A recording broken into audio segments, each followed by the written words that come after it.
Singsang Taytay Leho.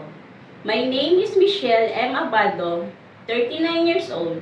I am from Alicia, Isabela, Philippines. I am married. I have two sons, ages 13 years old and 9 years old. My highest educational attainment is high school graduate. My hobbies are cooking, dancing, and singing. And I'm a pet lover. I have two dogs and one cat. My expertise is child care.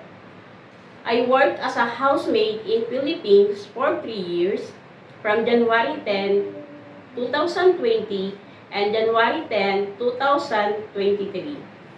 I served 5 members of the family, one couple and 3 children, ages 7 years old, 3 years old, and 1 year old. My duties are taking care of the children and elderly, cooking, cleaning, doing laundry, ironing, car washing, marketing, and gardening. I want to work in Hong Kong because I want to earn and save money for my family and for the future of my children. I'm willing to take good care of elderly and a newborn baby.